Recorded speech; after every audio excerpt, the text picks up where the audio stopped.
Very special thanks to our speaker this morning. Nancy Takahashi will be our speaker, and I cannot wait to hear what she has to tell us. She's been doing research that she hasn't even shared with her students yet, so we're first on her list. I hope you've enjoyed all the lectures this season, and I'd like to turn things over to Tom Falders, CEO and President here at the Alumni Association. He'll be introducing Nancy this morning. So again, thank you for being with us all season.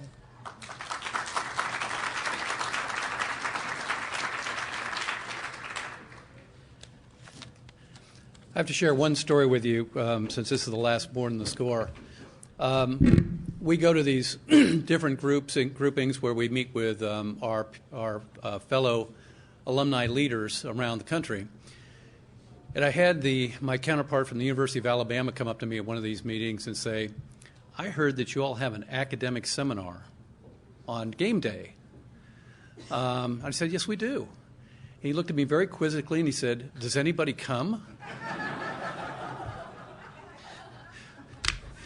Kind of makes you understand the difference between certain institutions and other institutions, but that would be the subject of a whole nother more in the score topic, and I won't go into that. Nonetheless, how many of you have lived in the new dorms or the new dorms, or been up in O Hill and the cafeteria up there? A few of you have. Have you ever thought about the history of that area? No, it's just kind of been up there. You know, it's kind of I got to walk up the hill a little bit to get there. Well, today you're going to learn a lot more about that area, and it's an area that's very critical to the history of the university. And to help us with this story is Professor Nancy Takahashi, who's been teaching the School of Architecture as a distinguished lecturer since 1985, when she graduated from U.Va with a dual degree, a master's in landscape architecture as well as a master's in architecture.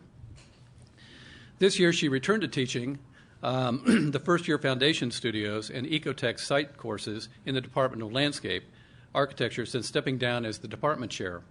Her interest in hands-on learning initiatives have engaged students in design-build projects around the UVA grounds. This past year, she was spent working with the Architecture School and the College of Arts and Sciences to design a permanent garden on UVA grounds for students to gather and commemorate lives of fellow students who passed away during their time at UVA.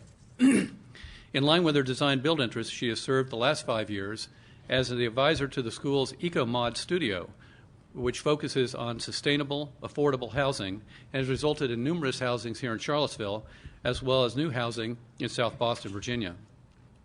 As a member of the Resilient Communities Project Team, otherwise known as RCP, Ms. Takahashi joins an interdisciplinary team of faculty in the School of Architecture studying the impact of climate change on coastal cities in Africa and Asia. RCP has initiated a long-term study of the coastal town of Winnaba, Ghana, which happens to be a sister city of Charlottesville.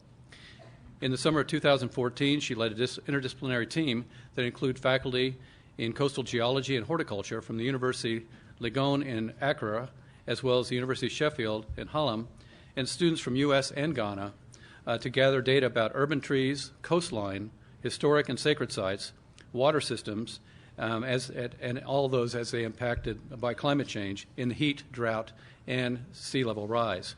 So please welcome Nancy Takahashi.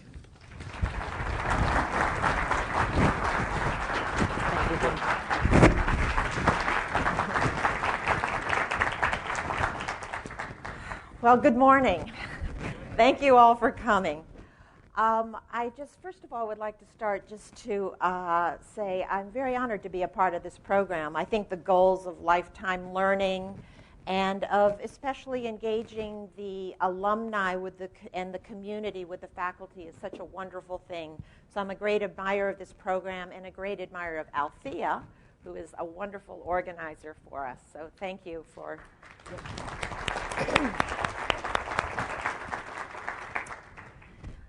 As you know, my talk today is on Observatory Mountain. And before I start, I probably have to address some issues about the name of this place. There's some confusion. In the earliest drawings and references to this place I'll be talking about, it was simply called the Mountain. There was really no meaning attached to it. It was a piece of land. Shortly after that, in line with Jefferson's interest to have an observatory up on the hill and the creation of the first observatory, it began to be called Observatory Mountain or Observatory Hill. I have to say, the name that I've been admonished not to use for this is O Hill, which Sandy Gillum, the University Protocol and History Officer, tells me is a dining hall. It is not a mountain. So you'll hear me probably jumping around between different names today as I call it Mount Jefferson and Observatory Hill, and hopefully I won't call it O Hill during the course of the talk. So I realize that some of you probably don't know exactly where this is located. So I created this little map here to maybe give us some references to help you. First of all, we're seated here in Alumni Hall. And as you know, so Route 29 is coming down here. And the Academical Village is located, the Academical Village is located right here with the rotunda at the top and the lawn. You'll see later on Scott Stadium, where we'll all be gathered to cheer the Who's on against Miami. And you can notice the proximity of Scott Stadium to Observatory Hill. So I'll try and make references to where we are along during the talk. Now, if you think you don't know Observatory Hill or haven't been there, chances are you've seen it a lot. And for those who drive down 29 North or came down from Northern Virginia for the football games and for today's talk, Observatory Mountain sits at the end of Route 29.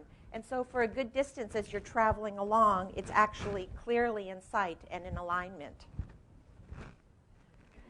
And if you happen to be a marching band groupie and enjoy going to watch the practices, you probably would recognize that behind it is Lewis Mountain and Observatory Hill. And it stands as the backdrop on the western edge of the campus. And tonight, when you're in the stadium and you look up towards the west and you see the hill here, this is Observatory Hill.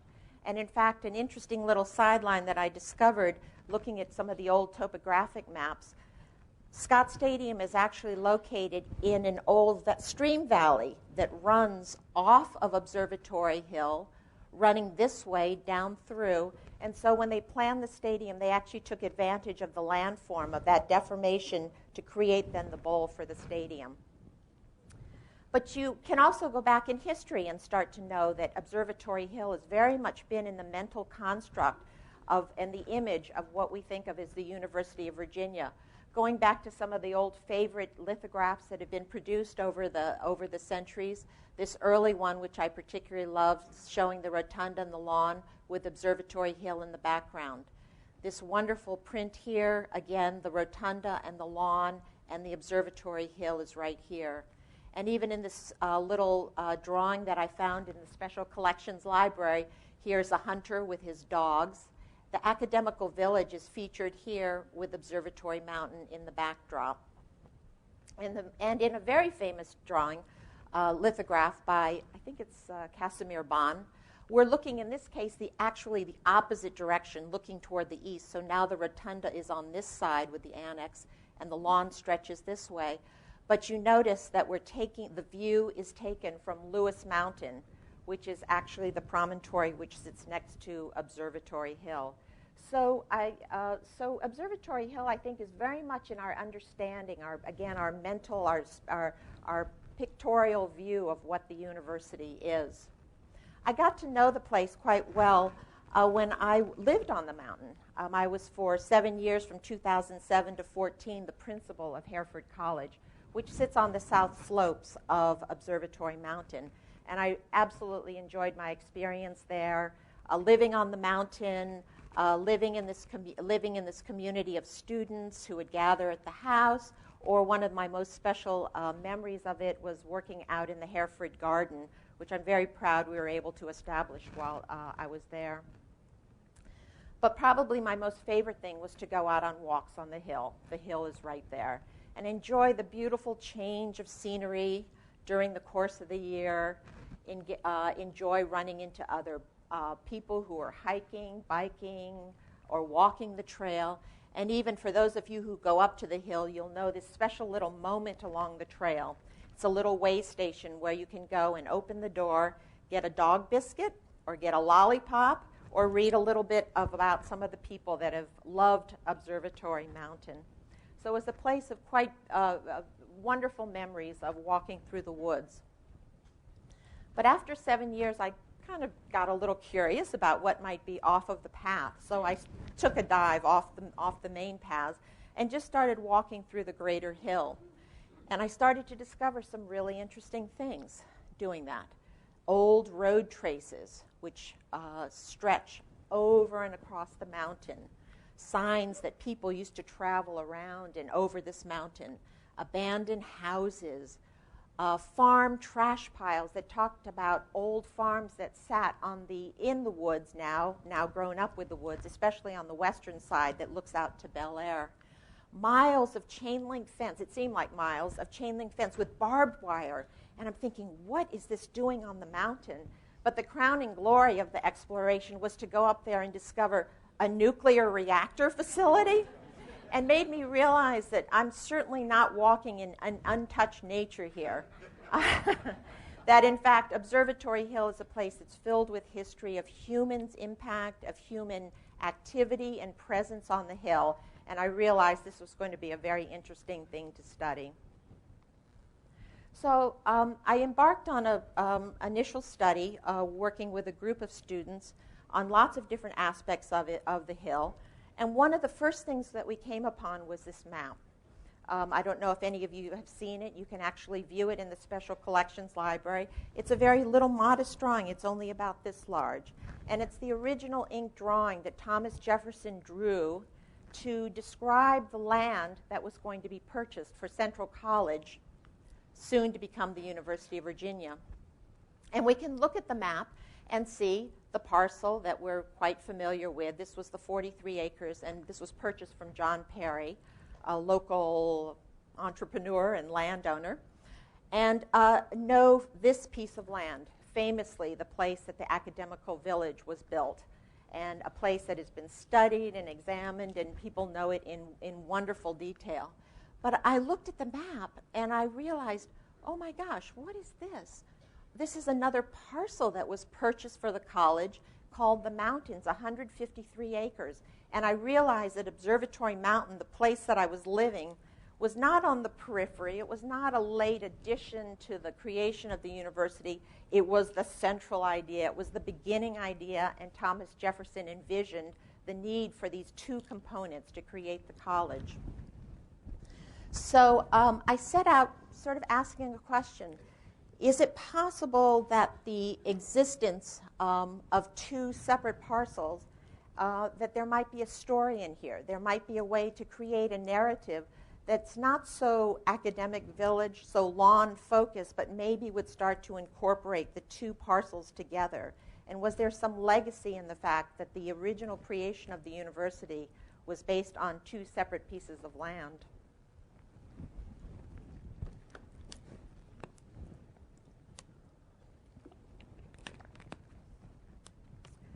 So what I'd like to do is now take a look at a timeline, first of all, that's going to take us from the beginning up to about 1860.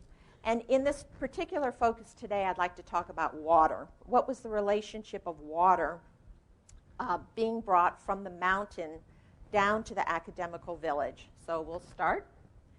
And we have to start a long time ago, maybe some 750 million years ago when the continent was being founded. And so here I've actually quickly zoomed us into Albemarle County, and we're here in this region. But we can start to see the distinctive alignment of the mountains here that were created millions of years ago when the African and American plates were colliding with each other, causing the uplift and the anticlines. It gave us the very distinctive alignment of mountains in this area. And so now zooming into this area, we can see it's a really interesting place geologically. A lot of things going on here. Mount Jefferson happens to sit on this rock formation that's called the Rockfish Conglomerate. And we can see here in the section, the Rockfish Conglomerate, And it turns out it's a fairly resistant rock that while other places were eroding and eroding away, this rock managed to maintain itself. And there are a series of high points here, Piney Mountain, Mount Jefferson, Lewis Mountain, and Stillhouse Mountain, that are promontories that are still very much present and for us to see. Interestingly, the Academical Village sits on this piece of stone, which I actually say I think it's a form of an igneous intrusion. But you can see that it's a fairly resistant rock also. Turns out it's a great place to build an academical village, but it's not a good producer of water. And so it sets up our story. So today when you go up onto Observatory Mountain, you'll see you have an opportunity at several moments to see what exactly is underneath the surface of this forest that's dominated by the chestnut oak trees. And here where they created a parking lot at the Nuclear Engineering Building, we start to see the rock that's exposed here, and understand that this rockfish conglomerate goes hundreds of feet down and is topped by this very narrow mattress of roots, organic matter, and soil that's amazingly supporting this large forest. And here's a close-up of this mattress here, maybe only this deep at the very top of it, and a little bit deeper as you get down in the slopes, because gravity, of course, is moving materials down the slope. It turns out that the combination of the stone with its fractures in it and this mattress on top of the stone, very thin mattress, ends up being sort of a sponge and actually can produce produce water. And the water then actually becomes present at various moments, kind of unexpectedly on the hill. On the west side, you'll just be walking again on the trail or off trail and see a little well house here, constructed out of concrete with this pipe that's running into it. Along the CCC trail that was carved on Observatory Mountain, a little fountain was created here where the groundwater was surfacing, had been running across the road, so they captured it in a little delightful moment of along the path. When Jefferson came out here, he recognized the capability of this land to produce water, and this is what he found. He basically, in the parcel that he found, the parcel that was purchased for it, he found this spring valley. And it still sits out there today, and you can visit it. And it appears very much as it probably did 200 years ago. And what some of the earliest notes about this are, having leveled from the Doric Pavilion, that was Pavilion 7, the first one to be built, to the springs on the mountain, find the first two to be 6 feet above the water table at a distance of 1,100 yards. 100 yards further is another spring 26 feet above the water table of the pavilion. And still further, about 60 yards, there is another 75 feet above the said level. All of these are bold, good springs. And so Jefferson recognized this, and he identified this one spring. And it's still out there to see, a very rather unremarkable space, but it's the first place where you actually see water emerging out of the ground. Now, the story of the connection of that source of water down to the Academical Village is a story that's been very well told, incredibly well researched through folks here at the university, many of whom are in this room. But the task was a difficult one. Basically, carrying water in log pipes with iron couplings all the way down to the rotunda. So I love this little excerpt out of a letter here. Having farther considered the subject relative to the water, I take the liberty of suggesting having the reservoir on the mountain placed in such a situation as to take the water of all the springs in at the top and the pipes leading to the university to run from the bottom. On that plan, you would have the command of all the water of the reservoir without the trouble of pumping. In the case of fire, water would flow in the greatest abundance. A handsome jet d'eau might be formed with the overplus water. It turns out there wasn't an overplus water, but I can only imagine this spectacular jet d'eau coming down.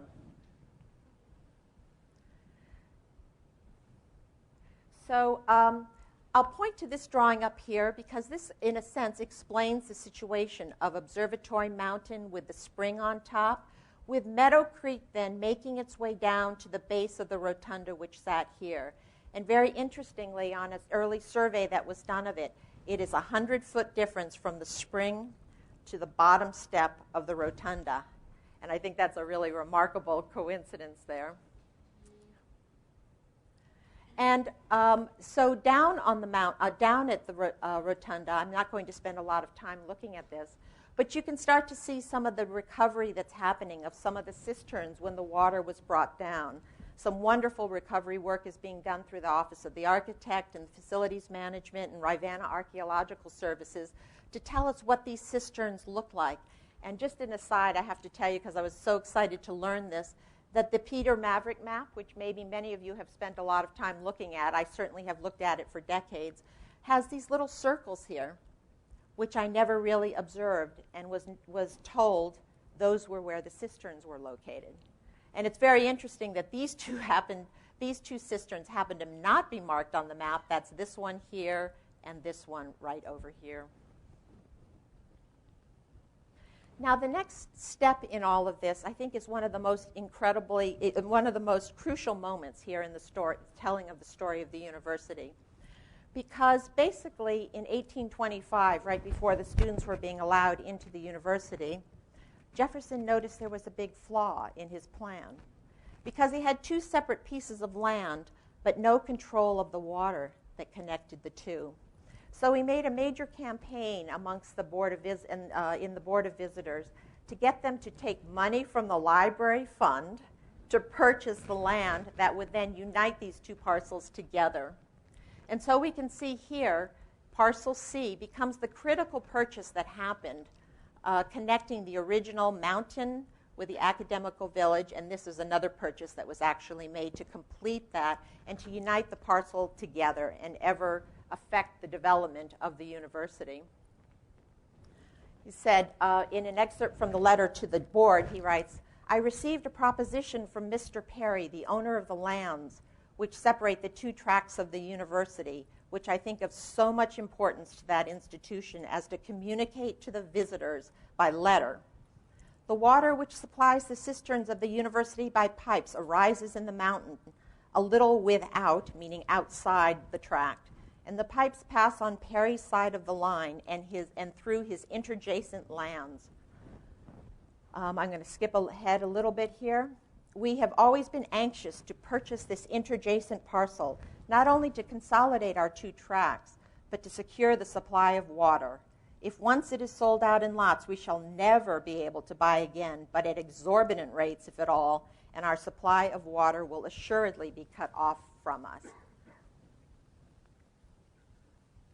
So taking a look at a map then that was produced about 20 years later in the 1850s. I'm sorry, I'm not very good at dates. But in the 1850s is this wonderful map that was produced by William A. Pratt, who was the first building superintendent of grounds. And I love looking at this map because it indicates what happened and the consequence of the connection of the two parcels of land and the fact that the other parcel sat here. For the first time on this Pratt map, we start to see indications of McCormick Road, which was then to ultimately become the main spine, the main street of the university and its development from 1825 maybe up to the mid-1900s. So it became an incredibly important development with this road up on the high ground paralleling Meadow Creek then from the mountain coming down to the base of the rotunda right here. The other thing I love about this map is that it shows the plots that were laid out for the 10 professors to be able to continue to graze their animals and to raise their food. And it's very light little lines that are drawn here, but it says the 10 professors' grass lots and the 10 professors' gardens. So in other words, I think what had happened is that the small gardens behind the pavilions had just gotten too small, and maybe even the presence of animals in this was just something that was really untenable at some point in time. But we can start to see what that westerly movement was with the clearing of the land by looking at this photograph, which is actually a more modern one showing what was the golf links from Monroe Hill looking out to the west. We can see, I think Observatory Hill was right over to this side. The first signs, I believe, of McCormick Road coming through here. The grass lots for the professors with the access down to the water below of Meadow Creek. Now, issues of drought plagued and failing systems plagued the university for years after its opening. Actually, I was very interested. I went into the state climatological records and found out that one of the worst droughts on record was 1830 to 32, which would have placed that right after the opening of the university. But there were many, many droughts that were referenced in the Board of Visitors minutes, reflecting this constant struggle to try and get a good supply of water. My favorite map of all is this very faded map that was created, I think, in 1859. And it's the work under the advisement of the very prominent civil engineer, Charles Ellet, Jr. His practice was up in the Northeast, but it turns out he was working on a project in Virginia. I think it was Richmond in 1859. And so the university was able to take advantage of him being here to be able to get his services to help to try and improve the water works. And so this map is very interesting because here's the rotunda, and here is then the newly proposed set of iron pipes that would replace the wood pipes coming up to now Observatory Mountain. And this is, in my mind, the first reference to this as Observatory Mountain on a drawing. So looking at this end of it up on the mountain, we see this rectangle here. And of course, these old drawings, you have no idea exactly what that rectangle meant. It's my speculation that it was Ellet's suggestion to put a reservoir up there. Ellet was a big proponent of reservoirs during a time when the public was very skeptical about them. They were concerned that these reservoirs would be stagnant and filled with all sorts of things that they certainly wouldn't want to be drinking out of. And so Ellet found himself often having to defend something that we now take quite normally, the creation of reservoirs to hold water and to be able to take the water out during more dry seasons. So he writes, the reservoirs have been tested even in warmer climates, and they have never been found to be obnoxious to this objection. The lakes which I propose are not shallow collections of stagnant water, but masses of pure fresh water to be annually supplied and discharged. And so, although the reservoir was not created directly during this time of Ellet, 10 years later, the Proctor Green Peyton actually is responsible for having created the reservoir, which is still out there to be seen. And although it's dry now, the form of it is still very clear in the landscape up there. A small little curiosity about the other end of Ellet's plan was down by the rotunda, and this is an anonymous drawing, a rather curious drawing, shows the rotunda and the end of Ellet's plan up here, which was in a pond. And from the pond, they would pump the water up to the roof of the rotunda. When you do a little close-up of this map, you see these little lines. And I was told by Rivanna Archaeology that perhaps this referencing a room which still exists underground up in this area right now. And it's a rectangular room, maybe 20 by 40, I think it was the description of it, and a brick arched room that currently sits underground and perhaps was part of the system that would carry the water up to the rotunda. So that's kind of the story of getting water to the university. There continued to be problems afterwards, for sure. But what is clear to me is that water, the mountain and Meadow Creek were very much infrastructure, very much a part of the understanding of the creation and the making of the university. The river was visible, it was important, it was the subject of the Board of Visitors minutes. But after this time, it seems like Observatory Mountain seems to kind of fall off the radar screen. And in my idea of trying to create this narrative of the two separate parcels, I thought to myself, is it possible that there might be some educational programs, departments, schools, some aspect of the cultural life of the university that might have attached itself to the rivers, attached itself to the mountains after this time period, to really start to help create this idea that the mountain still counts. So going up to the mountain, I was able to trace a few, I think, interesting chapters in the development of the university. The first one is kind of a sweet, wonderful little story, chapter in it. The reservoir, as you could imagine, was a half-mile from the university, and it was up in the woods, and so it made a wonderful little afternoon destination for people to go up and to escape and romance and seclusion. And so there's some wonderful little references in journals and in photographs about this. So one of my favorite is the Diary of Jack Jones, which you can actually go on the observatory website and read it. It's a wonderful diary. He was a bicyclist and I think a great romantic. He would go out on the brand new bicycles with the really large wheels and talk about his adventures going out to Ivy Station, going to Scottsville on the weekend. Those are major distances to go on a bicycle. And on one of his jaunts, he met a Miss Nanny Harris. And so in his diaries, he writes, "Yesterday afternoon, I took a walk to the reservoir with Miss Nanny and read Longfellow to her.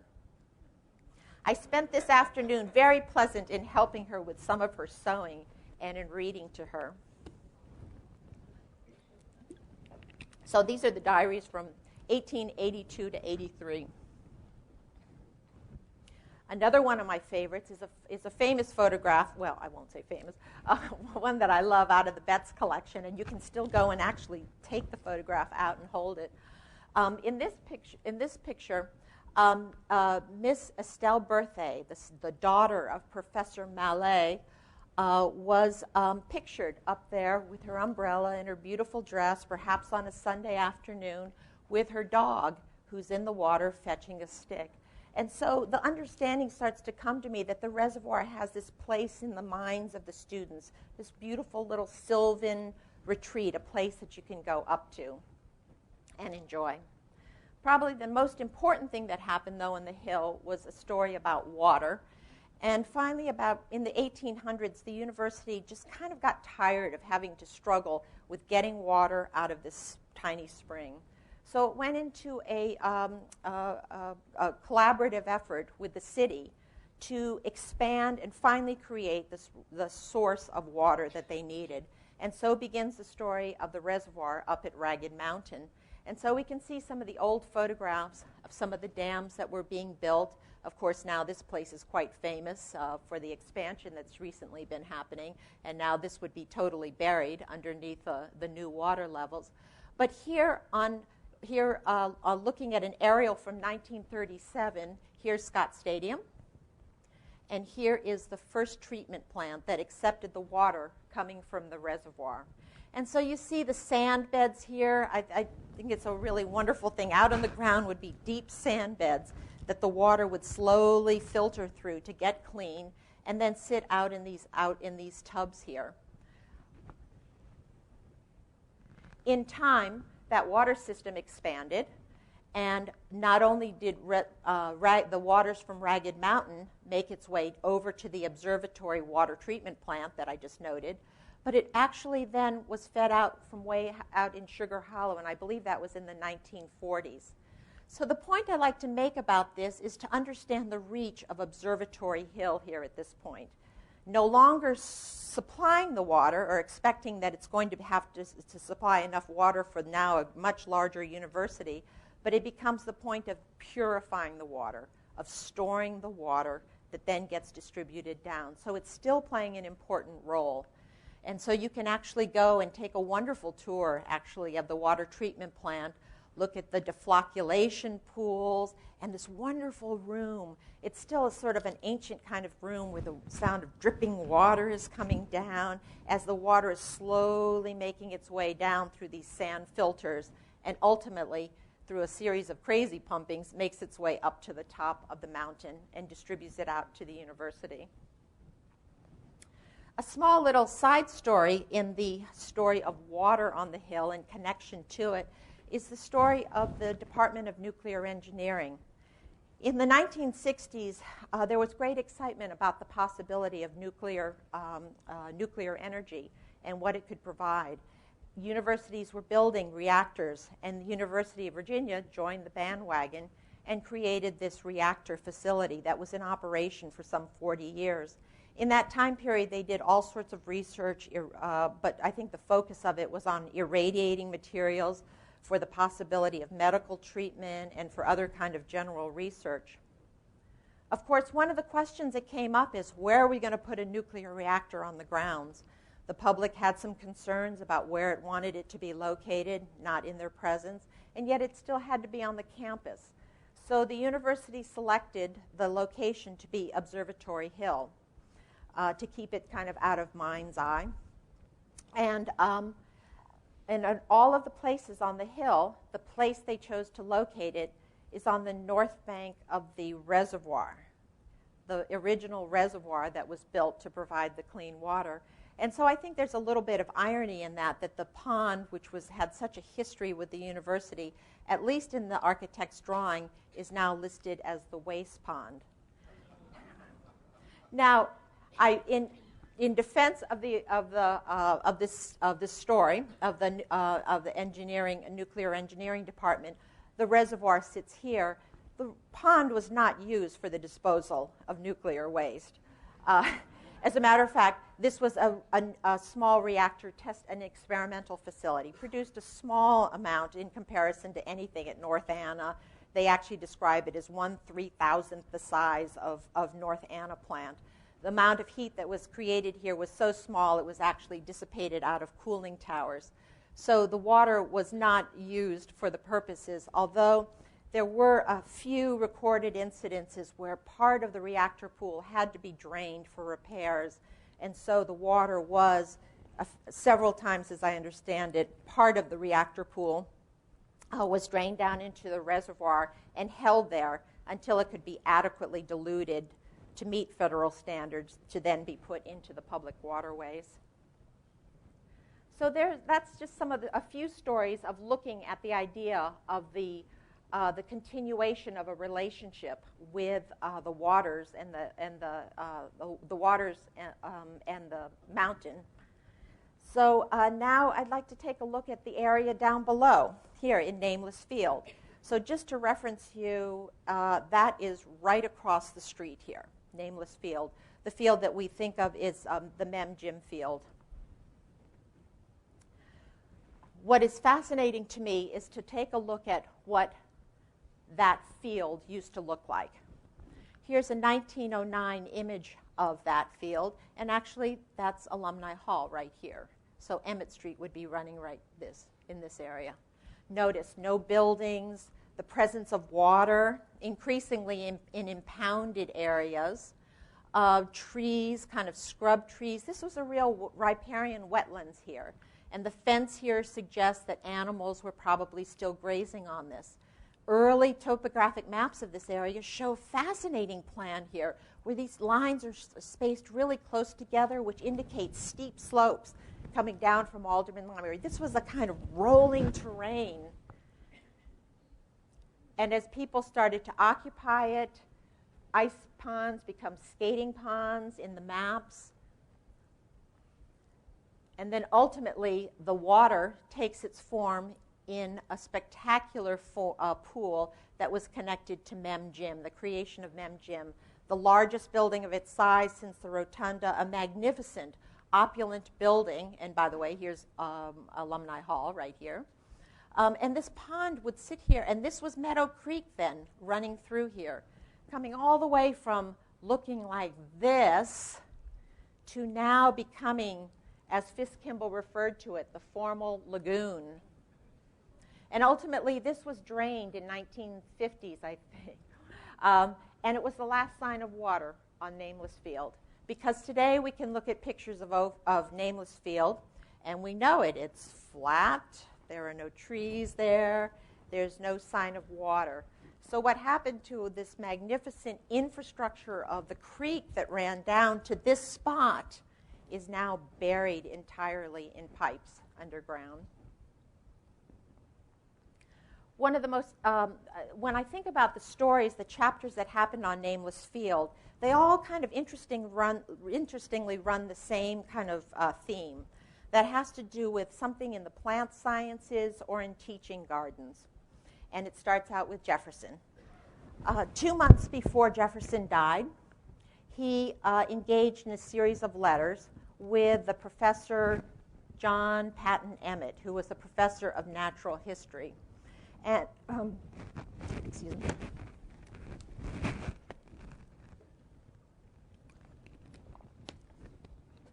Jefferson, being the great plants enthusiast and botanist that we know that he was, the great studier of plants, felt in the at the year that the university was, very close to when he was going to die. This is 2 months before he passed away. He realized that he needed something more in the academical village, that he wanted to have a teaching botanical garden there. So in this exchange of letters, he writes to Professor Patton, "Our first operation must be the selection of a piece of ground of proper soil and site, suppose of about 6 acres. In choosing this, we are to regard the circumstances of soil, water, and distance. I have diligently examined all our grounds with this view, and think that on the public road, on the upper corner of our possessions, where the stream issues from them, the bottom ground would suit for the garden of plants and the hillside for trees." And so Jefferson laid out a very clear plan to take the waters, to utilize the waters of Meadow Creek and the extension of the mountain then to create this teaching garden. Now, as I said,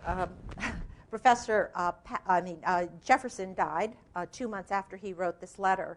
And Professor Emmett, who was very busy with his teaching and his research, and expressed that he was actually unable to even take care of his own garden at the time, went to the Board of Visitors in October and officially asked to be resigned from the responsibility to create the garden. So there's some of us who still to this day have a little bit of grudge against Professor Emmett for having given up the responsibility that would have actually created a garden down in Nameless Field. So we didn't know what the garden looked like. We didn't know what the garden looked like, but Jefferson was actually very explicit about what he saw, what he thought it ought to be. And a student in landscape architecture, now a graduate, working with Lily Fox Brugere, who is now the director of the Center for Historic Plants, did this amazing thesis looking at Jefferson's plans for a botanical garden. And so Jenny created this drawing that explains the rectangular beds with the serpentine walls and the trapezoidal trapezoidal shape with Meadow Creek running right through here. So the river, again, is very crucial to the creating of this idea. And then the hillside with 2 acres of trees. And we can stand down here in the garden and look up and see her speculations for seeing the rotunda, maybe even seeing the anatomical lab here from the garden down below. But this, as we know, was a plan that was never carried out. So it seems that history sort of has been this recycling of this idea, an attempt to try and implement Jefferson's plans. And so the next iteration of that is, it's off the screen. It says the Department of Agriculture, which is a little-known story in the history of the university. I was really surprised to learn that we actually had a Department of Agriculture for some 20 years. And it came about because of a gift from Samuel Miller, who was a local resident in Albemarle County. Samuel Miller apparently lived in was very poor, grew up in very destitute conditions out in the rural county, but he got an education and he was able to amass a huge fortune in the textile industry in Lynchburg. He had no family, and so when he died, he gave his money to creating, for some of you would know, the Miller School in the western part of the county, but he also gave money to create a Department of Experimental Agriculture in Nameless Field. And so here I've overlaid a map, which I'll show you in detail in a bit, but it shows exactly where this was located. Here's the rotunda. Here is Alumni Hall here with Emmett Street running. And so here is that marshy, the wetlands, the riparian landscape that we know, and how it was utilized then to try and create, to help support the idea of a Department of Agriculture. And this is a wonderful map. I've looked at it for years. It's dated December 1869, and wondered, curious drawing, why would anyone even make this drawing? And I finally, the other day, was able to connect it, maybe others have too, but connect it to the Board of Visitors minutes, which in September of that very same year called for the establishment of the Department of Experimental Agriculture. And so here we see, again, the familiar water form of Meadow Creek coming through here, the ice ponds, the anatomical lab, with the building which was to become the laboratory for the Department of Agriculture, as they were looking at new kinds of tobacco, improved cottons, and the use of manures to actually improve the productivity of the plantings. But as I said, the department folded in the late 1800s. So there are two then attempts to try and create some kind of teaching garden a teaching garden down in Nameless Field. The first two were unsuccessful. But I think in my mind I've been able to imagine that maybe this idea has been played out and was played out in the creation of the Dell Pond, which I hope most of you are familiar with, right up on Emmett Street. In the early 1900s, a report came out, which I think was an incredibly important report. It was from the Office of the Architect, working with Mary Hughes, and the firm Andropogon Associates. And it was a strategic plan for water resources management. And in it, finally, Meadow Creek is redeemed.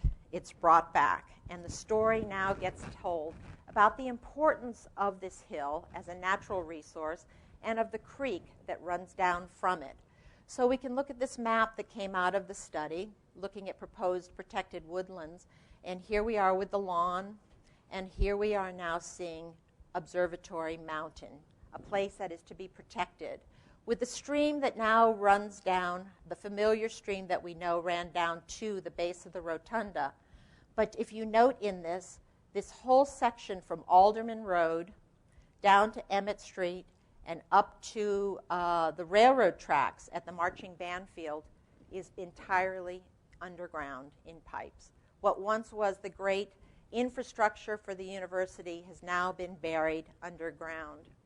And so when the opportunity came to build the Dell Pond and to finally daylight out, again, Meadow Creek, it became really the creation of one of the great, I think, permanent, important spaces on the university grounds.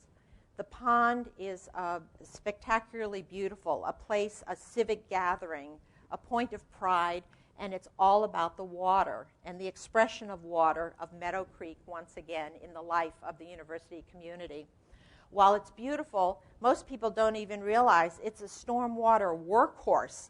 This thing is doing a lot of work here in the creation of its bays and through the water that winds its way down through here to clean the water, to reduce the flow, and to hold the water to lessen the impact of the waters downstream. So it's a place that's beautiful, it's a place that's working hard, and when you go back even further into here or walking along the edges of the Dell Pond, you start to notice the plants. It's actually organized with plants from the Tidewater, plants from the Piedmont, and plants from the mountain region. And so you realize, oh my goodness, this is a teaching garden, much like Jefferson wanted. And so I can imagine that finally Jefferson's dream of having a teaching botanical garden on the grounds at least has taken a form here in the Dell. So I thought we'd just end with a quiet moment back up in the Spring Valley that Jefferson knew, that still stands there, and appreciate the fact that along with the Academical Village, which we enjoy today, we also have this other place that we can go and appreciate Jefferson's vision.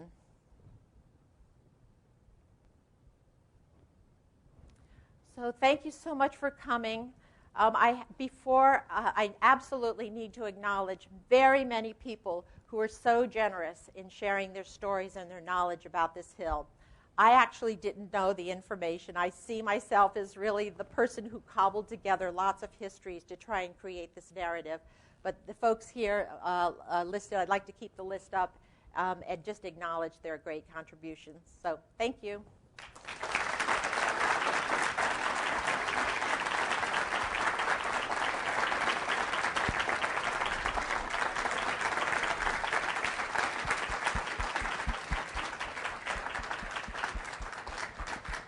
We've got time for a couple questions, so raise your hands. It's my understanding that Jefferson also intended to have some sort of astronomical, I shouldn't say observatory, but some kind of a facility on the top of the mountain. Absolutely. And I have even heard that there are some remains up there not too far from the present observatory. Do you have any information about that? Well, I can tell you what I know, and it's certainly an important point that Jefferson created, I think, the first kind of very primitive observatory that's up there, and there are drawings that, the drawings that I guess were from Jefferson that suggest that it looked like a place with maybe 4 rooms up there. I think it was a very primitive one, later to be replaced by the current observatory that's up there. And it certainly was his dream to have it as one of the goals of purchasing the land was for this observatory. And I think perhaps it even set off the whole idea of putting the science buildings that are up there. I can imagine there's a whole array of science buildings. But the only reason I didn't really talk about it was because my focus for this discussion was trying to be about water. But you're absolutely right. That was a major interest of Thomas Jefferson's in purchasing the land. Hi, I'm a civil engineer, but the next phase of this might be talking about the wastewater from a civil engineering perspective. Mm-hmm. It's a concern when you have multiple people in one close proximity, how you deal with that. So that'll be an interesting possible topic for the future. Sure, absolutely. People oftentimes confuse the current facility that's up there, thinking that it is a waste treatment plant. And in fact, it's the opposite. It's the purifier of the water. That's the role of the hill now, but that's certainly an issue. But probably not to be it would be tackled more downhill at a lower spot, not up on the mountain. Yeah. Thank you for your talk. I'm back in the way back here. I went to Hill first as an 8-year-old visiting my uncle at U.Va. and have walked up there as a pregnant mom living in Charlottesville, and now walk up there regularly with my kids, so it's dear to me. You mentioned the abandoned house on Hill, and Observatory Hill, sorry. I know that's not related to the water necessarily theme, but could you speak more to that house and why it's abandoned, who abandoned it, what its uses were? Oh, dear. Well, I'll tell you what I know, or what I think I know. The Alden House, I believe, was built as the residence for the director of the observatory. I don't know when it was actually built. The house, at some point, I think, was under the direction of the housing division, but currently, I think the astronomy department is trying to hold on to it for purposes that might support the activities that are going on up at the observatory. But I don't think that there is the funding right now to be able to do that. So it stands there and hopefully is going to be protected. I was wondering if you were going to go in a direction of doing something with that land as a park or something more accessible. I'm not really aware of being able to just walk around there, and there's all the barbed wire fences and that you talked about. That was up on the mountain you're talking about? Yeah. Mm-hmm. And how do you feel about that? Would that be a good thing or a bad thing? Well, I don't know. You know, it's kind of interesting to me. The chain link fence with the barbed wire, I think, was part of the era when the science that was going up on the hill was actually quite secret and quite classified and needed to be protected. I don't think it's that anymore. And so I've slowly been watching the removal of the chain link fence up there. For instance, all the chain link fence around the nuclear reactor facility is now gone. But, you know, an interesting thing I think happens when you have something chain link fenced off it means that there are acres of that mountain where people haven't walked for a long time. And there's something, I think, to be said about maybe having some land that is off limits for human beings to walk through, to leave their trash. And I think it would actually be a really interesting study to examine what that vegetation is, what the ground conditions are in these fenced-off areas compared to areas that are open to the public.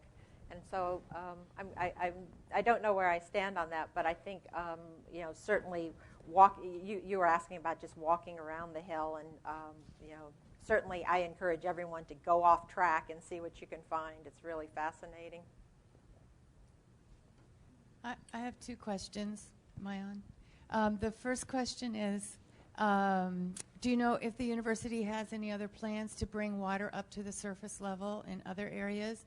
And my second question is the nuclear reactor still being used? I honestly would not be the person to speak to the first question about water, but because I don't know the specifics of it. But I think the master plan is calling for as much daylighting of Meadow Creek as possible when the opportunity arises. So I'm expecting in time we'll see that happening. Actually, it's happening. There are many places now on the grounds where streams that used to be residing underground have now been surfaced up. At the Emmett Street Garage is a wonderful project there, and down at Meadow Creek. Your second question was... Oh, the nuclear reactor. Yes, the building stands, but it's now a general research building with offices in it. The nuclear reactor was decommissioned when it was closed, I think in 1999. The university spent a lot of money and many years going through the proper procedures for decommissioning the building. And you can walk around the building and see all sorts of drill holes taken every 10 feet in the building to check for contamination of the surfaces. So now it's more of a engineering research building. All right, thank you so much.